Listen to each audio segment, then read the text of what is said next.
One of my favorite stories in the world is a short chapter taken from Austrian author Felix Salten's incredible 1923 novel Bambi, A Life in the Woods. The story of the little deer itself is quite a bit darker and melancholy than the Disney movie, but if you find inspiration in anthropomorphic literature, I highly recommend it. The tale is pure, moral, sterling, and virtuous. All things I find rare and unfamiliar among 95% of modern novels on today's shelves. Every year about the time the autumn leaves start falling, I dig Bambi out of my bookshelf because of a chapter concerning two introspective oak leaves entitled Winter. It's poignant and beautiful, and I wilt and smile at the same time, because Salten's words benevolently remind me that life is fragile and even the smallest moments should be cherished dearly. I like how subjective and sobered I feel after reading the chapter.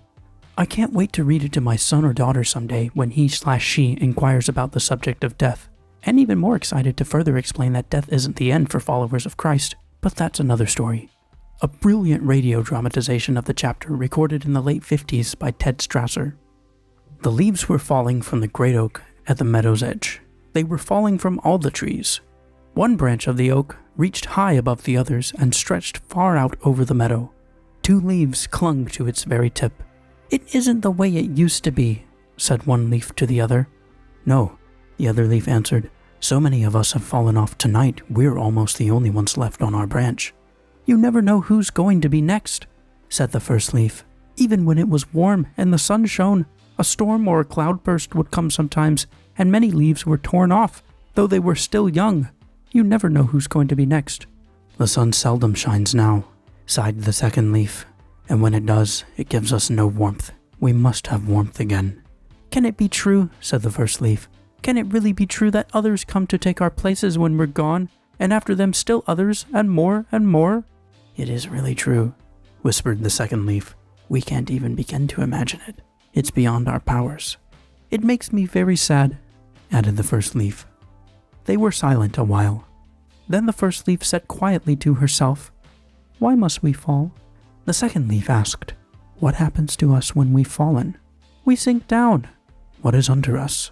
The first leaf answered, "I don't know. Some say one thing, some another, but nobody knows." The second leaf asked, "Do we feel anything? Do we know anything about ourselves when we're down there?" The first leaf answered, "Who knows? Not one of all those down there has ever come back to tell us about it." They were silent again. Then the first leaf said tenderly to the other, "Don't worry so much about it, you're trembling." "That's nothing," the second leaf answered. I tremble at the least thing now. I don't feel so sure of my hold as I used to." "Let's not talk any more about such things," said the first leaf. The other replied, "No, we'll let be. But what else shall we talk about?" She was silent, but went on after a little while. Which of us will go first?" "There's still plenty of time to worry about that," the other leaf assured her. "Let's remember how beautiful it was.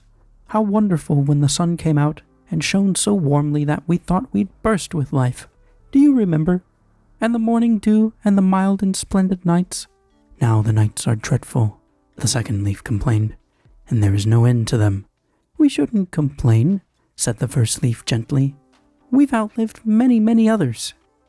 "Have I changed much?" asked the second leaf, shyly but determinedly. "Not in the least," the first leaf assured her. "You only think so because I've got to be so yellow and ugly, but it's different in your case." "You're fooling me," the second leaf said. "No, really," the first leaf exclaimed eagerly. "Believe me, you're as lovely as the day you were born. Here and there may be a little yellow spot, but it's hardly noticeable and only makes you handsomer, believe me." "Thanks," whispered the second leaf, quite touched. "I don't believe you, not altogether, but I thank you because you're so kind. You've always been so kind to me. I'm just beginning to understand how kind you are." "Hush," said the other leaf, and kept silent herself, for she was too troubled to talk any more. Then they were both silent. Hours passed. A moist wind blew, cold and hostile, through the treetops. Now," said the second leaf, and then her voice broke off. She was torn from her place and spun down. Winter had come.